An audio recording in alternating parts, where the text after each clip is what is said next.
अगर आप कुछ कामों को लेकर के बहुत ज़्यादा परेशान रहते हैं या उसमें सक्सेस नहीं हो पाते, तो एक चीज़ का आप लोग हमेशा ध्यान रखना, लक्ष्य एक होता है और रास्ते अनेक होते हैं। कभी कोई रास्ता बंद भी हो जाए ना, तो आप अपना रास्ता बदलो, लक्ष्य नहीं। जिस दिन आप ऐसा करना सीख जाओगे ना, यकीन मानो उस दिन कामयाबी आपके पैर छुएगी।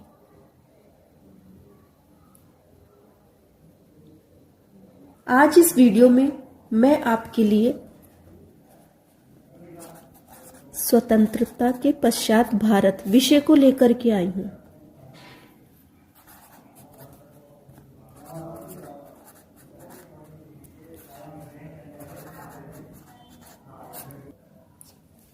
जैसा कि हम सब जानते हैं, आज़ादी मिलना आसान नहीं था, लेकिन आज़ादी मिलने के बाद बहुत सारी चीज़ें ऐसी हुई, या यूं कहें बहुत सारी घटनाएं ऐसी घटित हुई जिनको पढ़ना बहुत ज़रूरी है। तो क्या क्या वो चीज़ें हुई, क्या क्या वो घटनाएं हुई, वो सब स्वतंत्रता के पश्चात भारत विषय के अंतर्गत हम पढ़ेंगे। एक चीज़ मैं आपको यहाँ पर बता देती हूँ, अगर आप यूपीएससी या यूपीपीसीएस या अदर स्टेट के कॉम्पिटिटिव एग्ज़ाम की तैयारी कर रहे हैं, तो आपको पता ही होगा कि हिस्ट्री को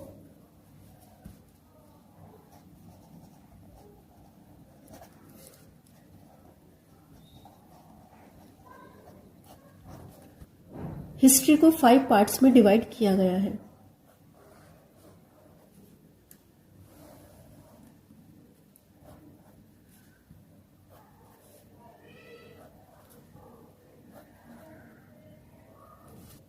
मैं पहले आपको एक चीज़ क्लियर कर देती हूँ। यहाँ पर मैं हिस्ट्री को बिल्कुल बेसिक से लेकर के चलूँगी।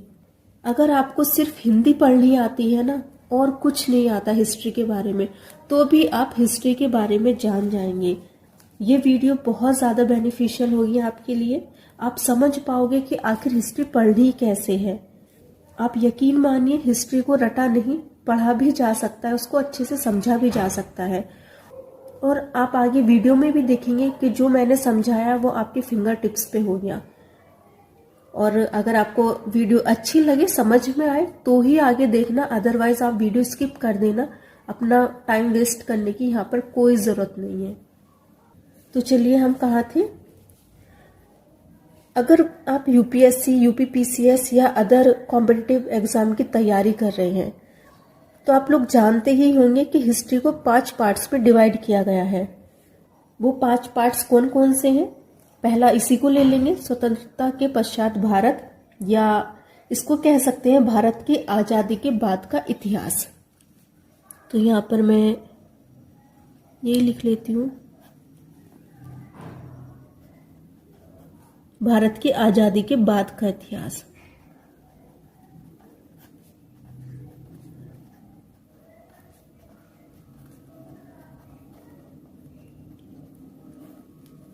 ठीक,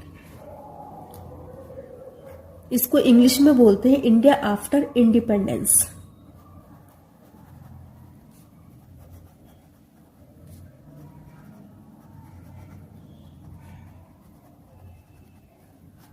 जो जो वर्ड्स इंग्लिश के इम्पोर्टेंट हैं वो भी मैं साथ साथ आप लोगों को बताती चलूंगी।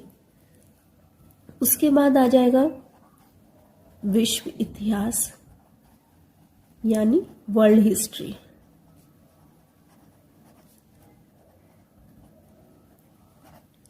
ठीक, नेक्स्ट आ जाएगा प्राचीन भारत, एंशियंट इंडिया।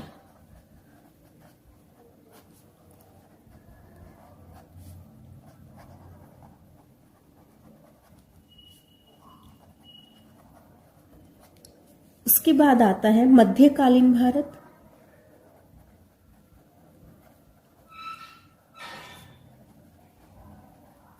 जिसको इंग्लिश में बोलते हैं मिडिवल हिस्ट्री।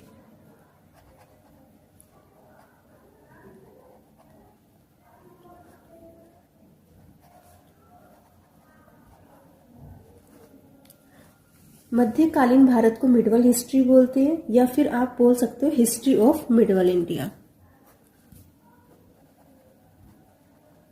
हिस्ट्री ऑफ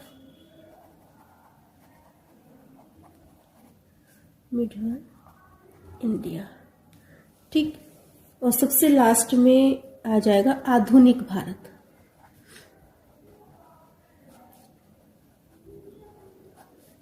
जिसको बोलते हैं मॉडर्न इंडिया। ठीक है, ये हमने जान लिया कि कोई भी एग्जाम हो, हिस्ट्री को 5 पार्ट्स में डिवाइड किया गया है, यानी 5 विषयों के अंतर्गत हम हिस्ट्री को पढ़ते हैं, इतिहास को पढ़ते हैं। जैसे हम लोग इंडिया से हैं तो आजादी के बाद क्या क्या हुआ, विश्व इतिहास पढ़ेंगे, प्राचीन भारत पढ़ेंगे, मध्यकालीन भारत पढ़ेंगे, आधुनिक भारत पढ़ेंगे। ठीक है। इसके बाद आगे भारत की आजादी के बाद का इतिहास, इस विषय को लेकर के चलेंगे। ये अब तक सिर्फ बेसिक था, अब यहां से हमारा ये वाला विषय स्टार्ट हो जाएगा।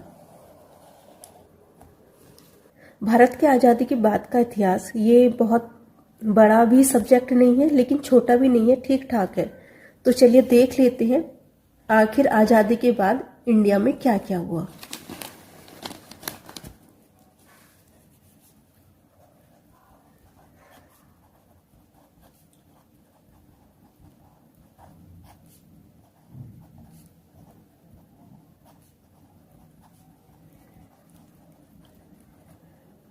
सब्जेक्ट का नाम है भारत की आजादी के बाद का इतिहास, या स्वतंत्रता के पश्चात भारत, या यूं कहें इंडिया आफ्टर इंडिपेंडेंस, या इंडिया आफ्टर फ्रीडम, कुछ भी कह सकते हैं। ठीक। इसके अंदर हम आज क्या क्या टॉपिक कवर करेंगे। तात्कालिक भारत की स्थिति,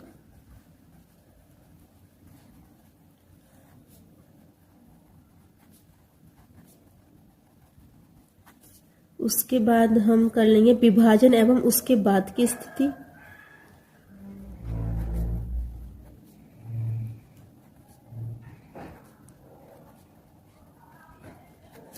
उसके बाद आजादी के बाद सीमाओं का निर्धारण,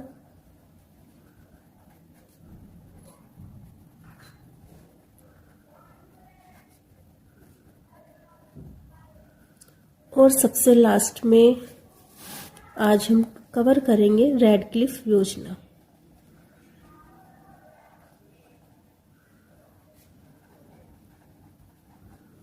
ठीक। ये 4 टॉपिक हम कवर करेंगे आज की वीडियो में। तो चलिए शुरू करते हैं।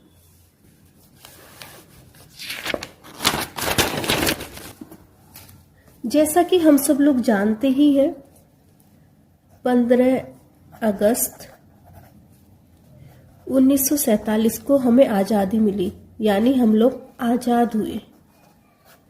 ठीक। अंत हुआ ब्रिटिश साम्राज्य का।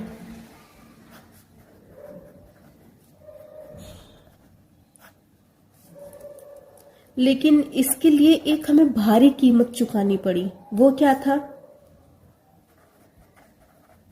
कीमत चुकानी पड़ी।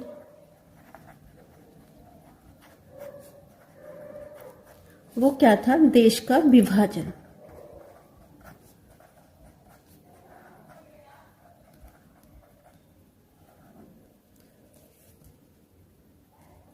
अगर हो सके तो आप साथ साथ ये नोट्स बनाते चलना। ये मैं अभी एक पैरा समझा देती हूँ आपको, उसके बाद मैं अपने हैंड रिटन नोट्स सिखाऊंगी कि आखिर आपको पढ़ना कैसे है, शॉर्ट नोट्स कैसे बनाने हैं। तो आप इसको अगर अच्छा लगे, ठीक लगे तो साथ साथ लिखते चलिए। क्या हुआ? 15 अगस्त 1947 को हम लोग आजाद हुए।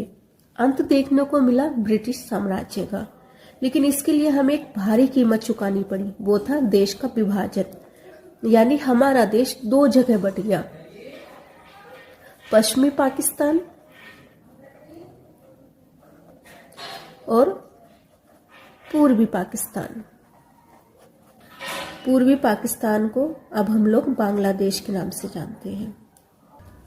जब देश का विभाजन हुआ तो जनता इधर उधर आने जाने लगी, यानी कुछ लोग भारत से पाकिस्तान जाने लगे, कुछ लोग पाकिस्तान से भारत आने लगे। ऐसे ही कुछ लोग पूर्वी पाकिस्तान से भारत आए, कुछ भारत से पाकिस्तान गए, यानी जनता का प्रवास हुआ, जनता का आना जाना हुआ। अब आपने देखा ही होगा लॉकडाउन में, जब लॉकडाउन लगा था तो कुछ लोग पैदल ही निकल पड़े अपने घर की ओर। खाने पीने के लिए कुछ नहीं था उनके पास।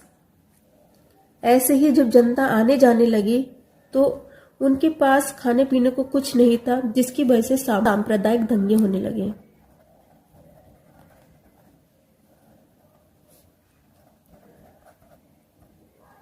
दंगे हुए और कमी पड़ी भोजन की और आवश्यक सामग्री कह सकते हो, आवश्यक सामग्री। आवश्यक सामग्री में जैसे लेडीज हैं उनको पीरियड्स होने लगे तो पैड कहाँ से आएगा, हालांकि उस वक्त पैड होते भी नहीं थे। ऐसे ही अगर किसी का छोटा बच्चा है तो उसके लिए दूध की, भोजन की आवश्यकता पड़ी। अगर कोई बीमार है तो दवाइयाँ कहाँ से आए, बहुत सारी चीजें सामने आई। अब ये लोग आ तो गए, लेकिन ये समाज की ओर से अलग ही दृष्टि से देखे जाने लगे। ये लोग समाज का शिकार हो गए।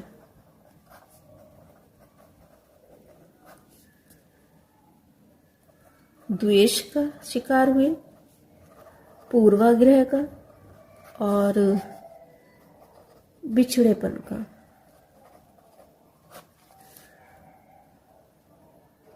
जो लोग आए वो समाज की ओर से शिकार हुए द्वेष का, पूर्वाग्रह का और बिछड़ेपन का। द्वेष को अगर मैं आपको यहाँ पर समझाऊं, एक्सप्लेन करूं, तो द्वेष को कहते हैं मनमुटाव या किसी को शत्रुता की नजर से देखना। क्या हुआ, जब ये लोग आकर के बसे तो लोगों ने इनसे मनमुटाव रखा, शत्रुता की नजर से देखा कि आखिर क्यों आकर के बस गए। आप इसको चिढ़ना भी कह सकते हो, चिढ़ की नजर से देखना।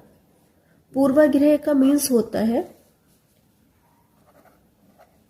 पूर्व निर्णय, यानी बिना किसी रीजन को जाने पहले से ही अपनी राय बना लेना।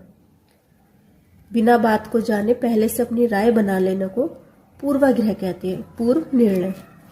अब ये लोग जब आए तो लोगों ने पहले ही राय बना ली कि ये लोग अच्छे नहीं होंगे, तो ये लोग पूर्वाग्रह का शिकार हुए, बिछड़ापन का शिकार हुए। बिछड़ेपन का तो आप जानते ही हैं, ठीक। इन सब के बावजूद जो सबसे बड़ी समस्या थी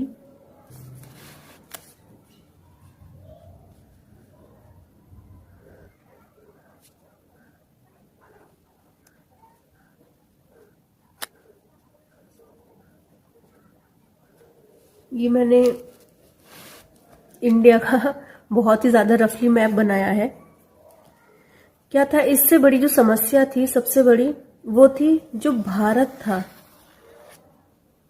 ये पूरा भारत ये गरीबी की चादर ओढ़े हुए था।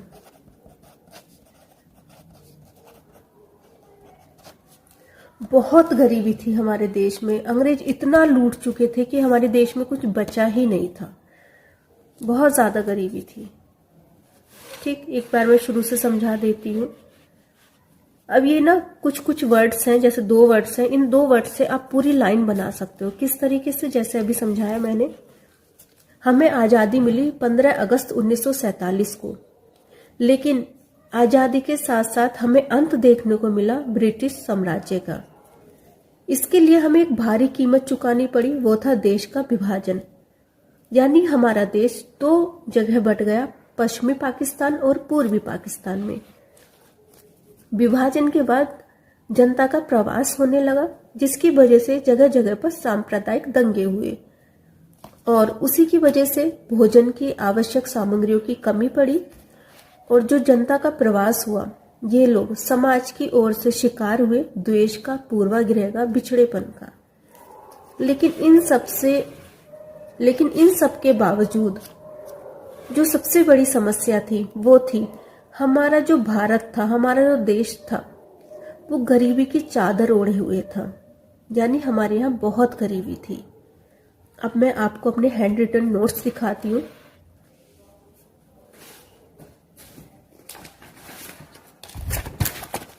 ये देखिए आप, ये इतना बड़ा पहरा हमने कुछ ही शब्दों में कवर कर लिया। ठीक, आप वीडियो को पॉज करके पढ़ सकते हैं। हालांकि बाद में मैं इस वीडियो के लास्ट में इनकी फोटोज डाल दूंगी जो मेरे हैंड रिटन नोट्स हैं। ठीक है, इसके बाद नेक्स्ट टॉपिक की ओर चलते हैं। अब आता है आजादी मिल गई, देश के विभाजन हो गए, तो उस वक्त भारत की क्या स्थिति थी। तो यही टॉपिक है हमारा, तात्कालिक भारत की स्थिति।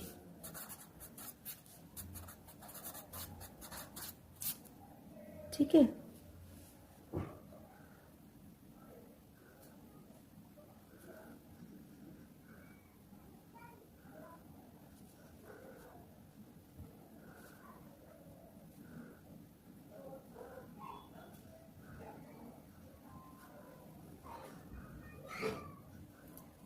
ये इंडिया का मैप है।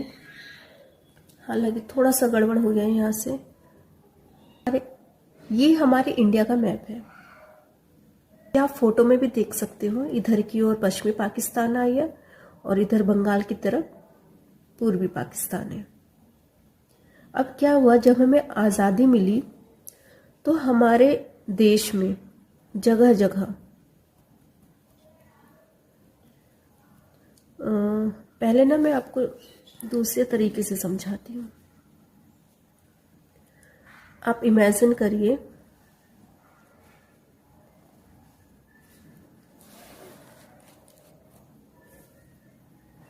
ये एक घर है।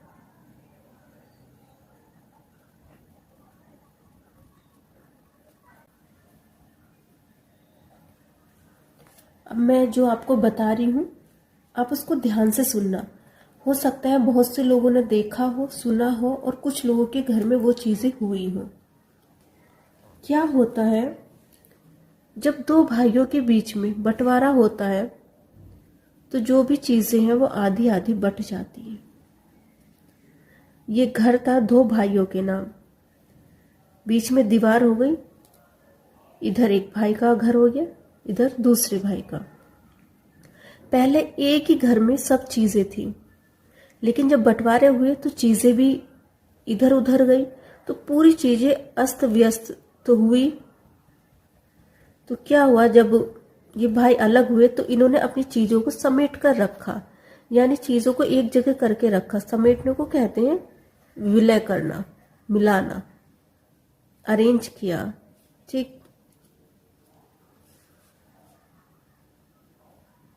समेटना कह सकते हो। तो इन लोगों ने जगह जगह जो थे सामान, उनका एक जगह विलय किया, एक जगह लगा करके रखा। अब यही हमारे देश में जगह जगह देसी रियासतें थी। ये करीब 565 थी। तो क्या है, इन रियासतों को एक जगह करना था, हमें इनका विलय करना था। ठीक है, तो पहला क्या आ गया, रियासतों का विलय करना था। तात्कालिक भारत की स्थिति में सबसे पहले हमें रियासतें जो थी उनका विलय करना था। ठीक है, उसके बाद अगर हम दूसरा देखें पॉइंट, क्या हुआ, यहां पर पूर्वी पाकिस्तान था, यहां पर पश्चिमी पाकिस्तान था। तो क्या हुआ, लोग इधर से आए, इधर गए, सेम स्थिति यहीं पर थी। इधर भी लोग आए पूर्वी पाकिस्तान में, पूर्वी पाकिस्तान से हिंदुस्तान में आए। तो लोगों के आने जाने से जगह जगह पर सांप्रदायिक दंगे हुए।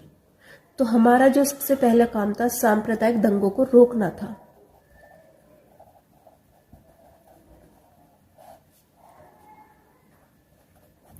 सांप्रदायिक दंगों को रोकना था। ठीक है, अगर हम इससे समझे घर से, दो भाई हैं, चीज़ों को लेकर के आपस में बंटवारे को लेकर के लड़ाइयाँ हुई तो अलग हुए, सबसे पहले कोशिश करेंगे कि हमारे बीच लड़ाई समाप्त हो जाए। क्योंकि अगर ये दोनों भाई ना भी लड़े तो इनकी बीवियां आपस में लड़ रही हैं, इनके बच्चे आपस में लड़ रहे हैं। एक चीज़ का याद रखना आप लोग, औरतें बहुत लड़ती हैं चीज़ों को लेकर के। तो जो अंदर सांप्रदायिक लड़ाइयाँ हो रही थी उनको रोकना था, सांप्रदायिक दंगे रोकना था। उसके बाद नेक्स्ट आ जाएगा, जो लोग गए उनसे हमें मतलब नहीं है, जो हमारे देश में आए तो वो शरणार्थी हुए, तो उन शरणार्थियों के रहने की एक हमें व्यवस्था करनी थी, समुचित व्यवस्था करनी थी। शरणार्थियों की रहने की समुचित व्यवस्था।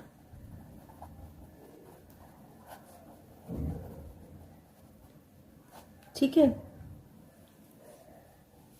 अब जो लोग यहां पर रह गए, मुस्लिम लोग, उनकी सुरक्षा भी हमें ही करनी थी। तो मुस्लिम समुदाय की सुरक्षा,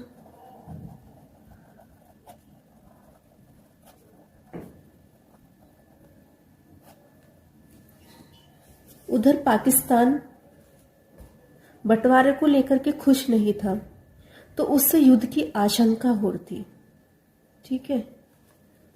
दो भाई हैं, अलग हो गए, लेकिन एक भाई को सेटिस्फेक्शन नहीं हुआ तो बार बार लड़ाई झगड़े कर रहा है, इतना ज्यादा कि सर फोड़ने को तैयार हो रहा है दूसरे भाई का।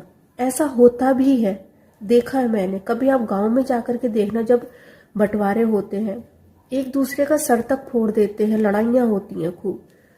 तो वहीं पाकिस्तान से हमें युद्ध की आशंका होती है।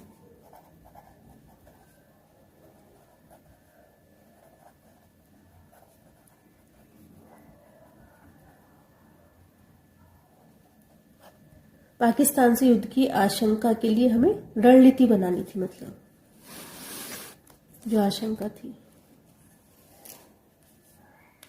अब क्या है, दोनों के बंटवारे हुए।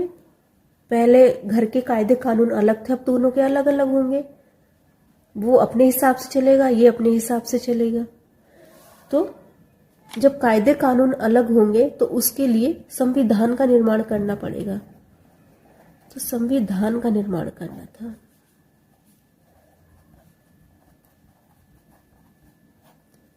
ठीक है। जब संविधान बन गया तो उसके लिए हमें नेता चाहिए, और भी लोग चाहिए। हमें राष्ट्रपति चाहिए, प्रधानमंत्री चाहिए, हर स्टेट के लिए सीएम चाहिए, ताकि जनता उन लोगों को चुन सके। तो हमें चुनने के लिए चुनाव आयोजन करना था, क्योंकि नेताओं को लाने के लिए चुनाव जरूरी थे। तो चुनाव आयोजन करना था। इससे पहले कभी हमारे देश में चुनाव नहीं हुए थे। भूमि सुधार करना था। भूमि सुधार में क्या था, जो बड़े बड़े जमींदार लोग थे वो छोटे किसानों को मजदूर बना करके रखते थे। तो भूमि सुधार कानून में क्या था, उन लोगों को उनकी भूमि वापस दिलानी थी। तो भूमि सुधार करना था। राष्ट्र की एकता को बनाए रखना था। अगर देश के अंदर झगड़े ही होते रहें तो देश कैसे तरक्की करेगा। फॉर एग्जाम्पल, अगर इसके 4 बेटे हैं, इसके मान लीजिए 2 बेटे हैं, ये बंदा अपने इस भाई से अलग तो हो गया, लेकिन चारों बेटे अगर आपस में लड़ रहे हैं तो ये जो बंदा है ये अपने भाई से अलग होने के बावजूद भी सुख शांति से नहीं रह पाएगा। तो चारों बेटों को एक जगह जोड़ने का काम इसका है, एकजुटता बनाए रखने का काम ये इंसान करेगा। वही चीज हमारी सरकार चाहती कि हमारे देश में जो जगह जगह दंगे हो रहे हैं, लोग एक दूसरे से नाराज हैं, उनमें एकता बना करके रखनी थी, यानी राष्ट्र की एकता को बनाए रखना था।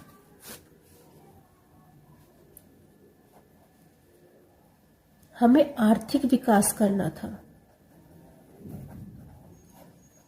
गरीबी बहुत थी, अंग्रेज सब कुछ लूट करके जा चुके थे। एक नई शुरुआत करनी थी, तो आर्थिक विकास करना था हमें। ये तो आपको पता ही होगा कि ऊपर की ओर अगर तीर जाता है तो वो उन्नति की ओर जाता है, नीचे की ओर अगर तीर आता है तो कमी की ओर आता है। जब आर्थिक विकास होगा तो गरीबी को हटाना था हमारा मकसद, गरीबी कम करना था। ठीक है। कुछ प्रथाएं थी, रूढ़िवादी प्रथाएं, उनका अंत करना था।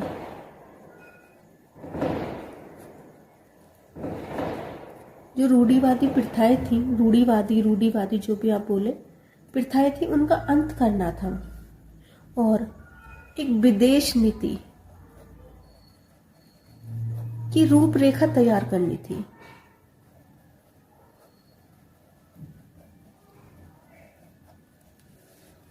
लास्ट के 2 पॉइंट अगर मैं आपको समझाऊं, रूढ़िवादी प्रथा का अंत क्या है। 2 भाई हैं तो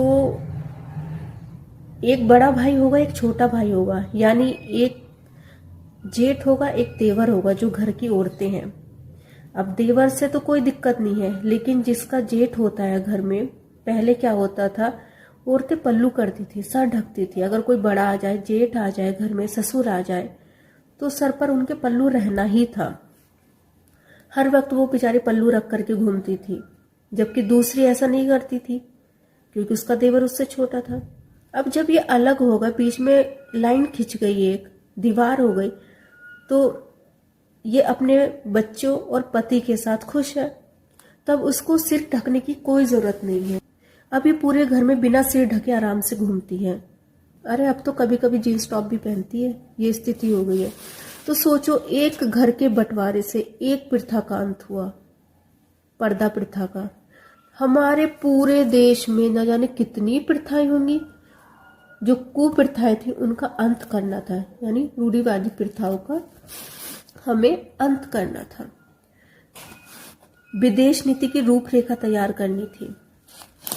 क्या है, जब बंटवारे होते हैं तो जो पड़ोसी होते हैं और जो रिश्तेदार होते हैं उनको बड़ा मजा आता है जब किसी के घर में लड़ाइयाँ होती हैं, बंटवारे होते हैं। कुछ ही लोग होते हैं जिनको दुख होता है कि हाँ वो अपने भाई से अलग हो गया है, वरना सब मजे लेने वाले होते हैं। तो ये लोग तरह तरह की बातें बोलते हैं। तो इन लोगों को ये लोग कैसे जवाब दे, उसके लिए एक रूपरेखा तैयार करनी होती है। फॉर एग्जाम्पल, ये लोग कह रहे हैं, बताओ बड़े भाई तो आप थे, छोटे भाई ने सब कुछ ले लिया, तुमने पढ़ाया लिखाया, शादी ब्याह करा, लेकिन फिर भी क्या मिला तुम्हें, कुछ भी तो नहीं। अब अगर यही कह दे बड़ा भाई कि कोई बात नहीं, छोटा भाई तो था, अगर ले लिया तो क्या हुआ, वहीं इन लोगों के मुंह बंद हो जाएंगे। तो एक रूपरेखा तैयार करी, यानी अपना आत्मसम्मान भी बचा करके रखा, अपनी इज्जत बचा करके रखी ताकि कोई उंगली ना उठाए, और जवाब भी दे दिया। तो जब हम आजाद हुए, जो विदेश नीति है उसकी रूपरेखा तैयार करना बहुत इंपॉर्टेंट था। ठीक है, ये आपको समझ में आ गया। एक बार मैं फिर से रिवाइज करा देती हूँ। हमारे पूरे देश में जगह जगह देसी रियासतें थी। ये करीब 565 के आसपास थी। इनका विलय करना था। तो विलय सिर्फ एक शब्द से आप पूरी लाइन बना सकते हो। हमारे देश में जगह जगह जो देसी रियासतें थी उनका विलय करना था। देश में हो रहे सांप्रदायिक दंगे को हमें रोकना था।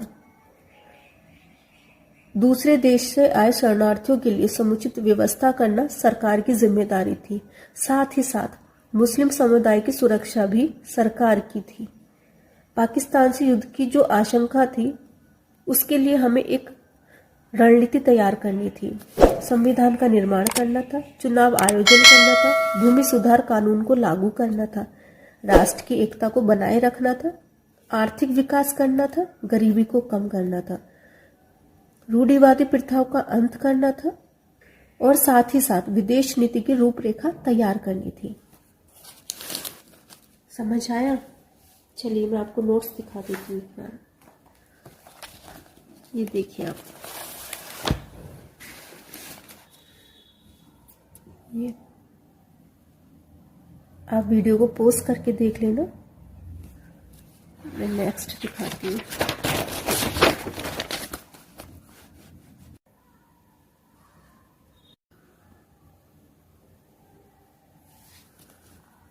ये देखिए, इतने बड़े बड़े पहराज, जो लास्ट पेज पे था वो भी आपको कुछ ही शब्दों में याद हो गया होगा, और शायद अब आप कभी भूले भी ना।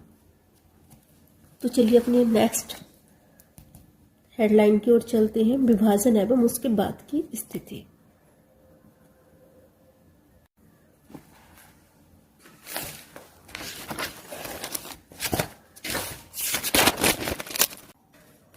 इसके बाद नेक्स्ट आता है विभाजन एवं उसके बाद की स्थिति।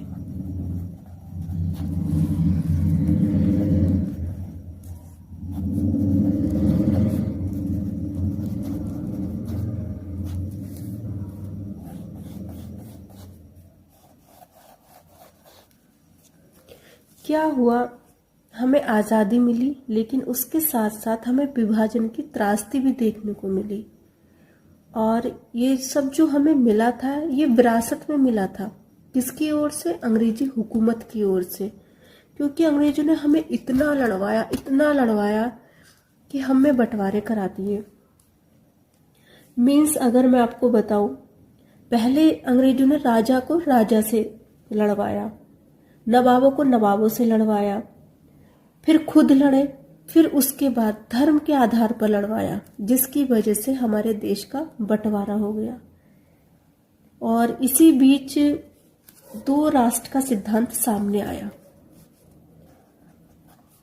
दो राष्ट्र का सिद्धांत किसकी ओर से आया? मुस्लिम लीग की ओर से। मुस्लिम लीग क्या था? मुस्लिम लीग एक ऐसा राजनीतिक संगठन था, या समूह कह सकते हो, जिसने मुसलमानों को अलग करने के लिए अलग राष्ट्र की मांग की, यानी अलग देश की मांग की। अगर मुस्लिम लीग के बारे में थोड़ा सा मैं आपको बताऊं, तो इसका जो गठन हुआ था सन 1906 में हुआ था। और इसका जो गठन किया था वो नवाब सलीम उल्ला खान ने किया था। उल्ला खान। कहाँ पर हुआ था? ढाका में हुआ था। ढाका बांग्लादेश की राजधानी है इस वक्त, यानी पूर्वी पाकिस्तान में हुआ था।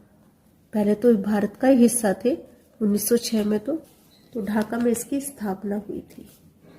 दो राष्ट्र का सिद्धांत मुस्लिम लीग की ओर से सामने आया कि हमें अलग एक देश चाहिए, हमें अलग मुसलमानों के लिए एक पहचान चाहिए। मुस्लिम लीग का जो पूरा नाम था वो अखिल भारतीय मुस्लिम लीग था। ठीक है, दो राष्ट्र का सिद्धांत आया, इन्होंने बहुत ज्यादा राजनीतिक प्रेशर डाला, सांप्रदायिक दंगे कराए, और भारत को इस मोड़ पर ला करके खड़ा कर दिया कि हमारे जो बड़े बड़े नेता थे उन्होंने इनकी मांग को स्वीकार कर लिया।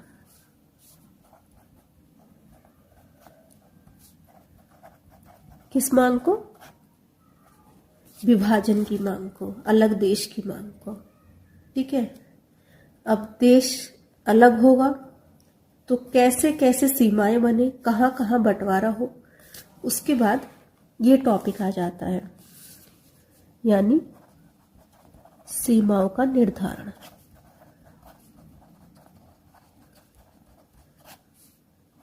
जो भी पॉइंट समझ में ना आए प्लीज कमेंट में पूछ लेना। सीमाओं का निर्धारण कैसे हो? माउंटबेटन,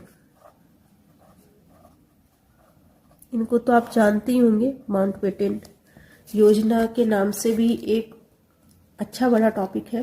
माउंटबेटन, लॉर्ड माउंटबेटन जो थे वो ब्रिटिश हुकूमत के लास्ट जनरल गवर्नर थे, और हमारे आजाद भारत के पहले जनरल गवर्नर जो थे वो माउंटबेटन थे।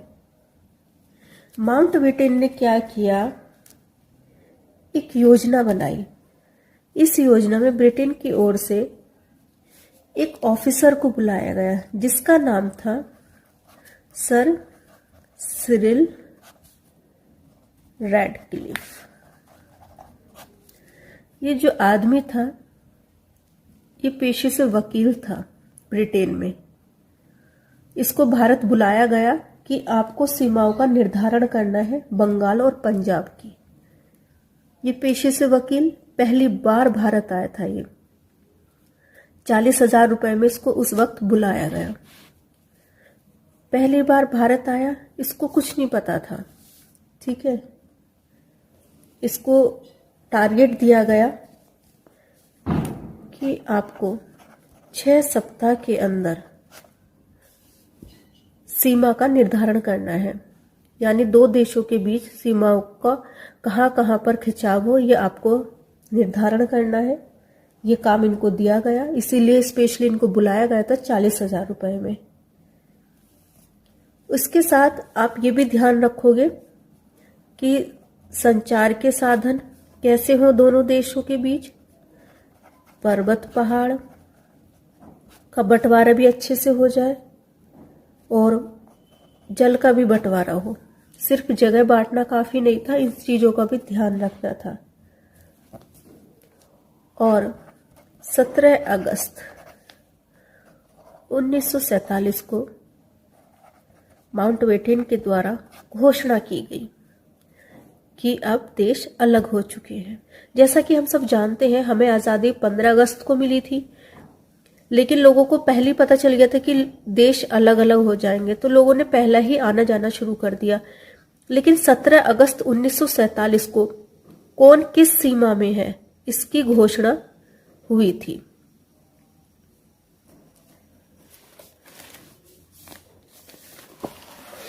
अब घोषणा हो गई। घोषणा क्या हुई, ये हम रेड क्लिफ घोषणा में पढ़ते हैं।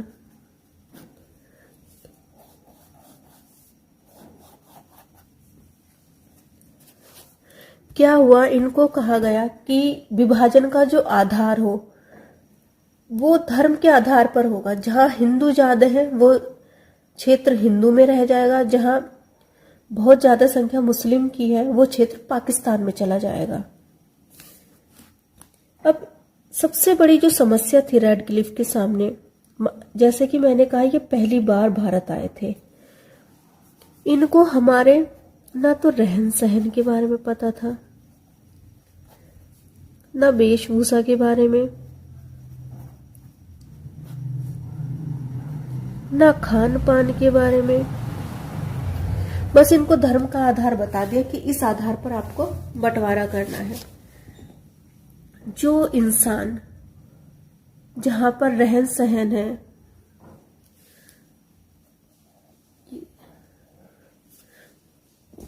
क्या लोगों का वेशभूषा है, क्या खान पान है, क्या वो चाहते हैं, कुछ ना जाने, बस देश का विभाजन कर दे।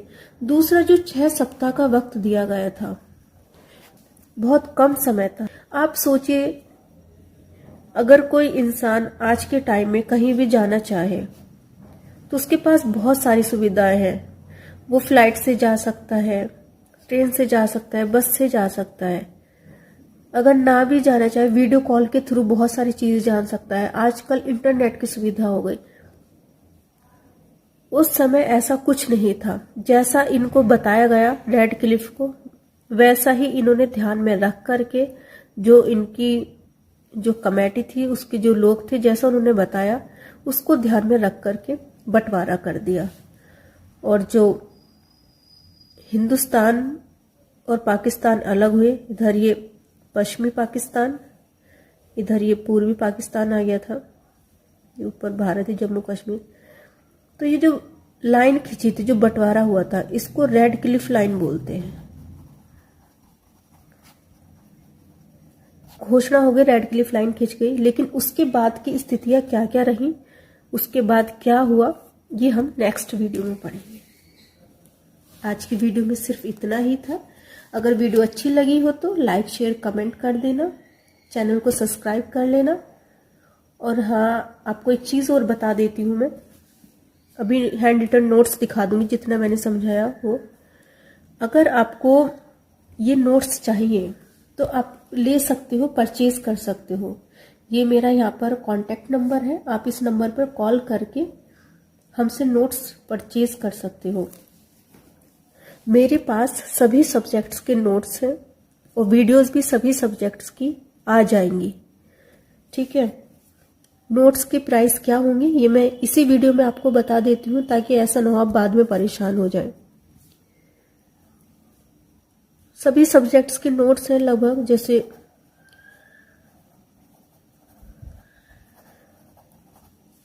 भूगोल के, इकोनॉमिक्स के, पॉलिटी के, जितने भी अदर सब्जेक्ट हैं सभी के हैं। हिस्ट्री हो गया, हिस्ट्री में 5 पार्ट्स थे ना, एक तो ये चल रहा है। ये सब आपको 200 में पूरे नोट्स मिल जाएंगे हैंड रिटन। हम आपको पीडीएफ भेज देंगे, आप उस पीडीएफ को कहीं पर भी प्रिंटर के थ्रू निकलवा लेना, आपके पूरे नोट्स बन करके तैयार हो जाएंगे। और अगर आपको वीडियो से अच्छा समझ में आ रहा है, खुद बनाना चाहते हो तो आप खुद बना लीजिए। एक्चुअली इन नोट्स को आपको देने का पर्पस ये है क्योंकि अच्छी नोट्स बनाने में बहुत ज़्यादा टाइम लगता है, तो आपका वो टाइम वेस्ट ना हो। जब आपके पास ये नोट्स होंगे तो आपको सिर्फ पढ़ना है।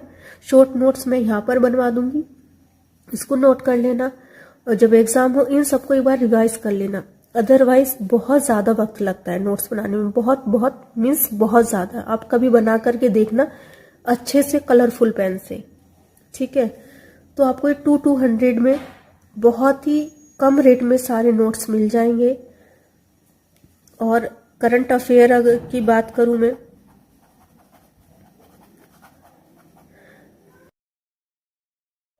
करंट अफेयर की जो मैगजीन्स आती हैं वो मंथली आती हैं, तो हम 2 मंथ की मैगजीन्स के जो करंट्स हैं वो 300 रुपीज़ में आपको देंगे। कोई से भी 2 महीने के करंट अफेयर आप हमसे परचेज कर सकते हैं।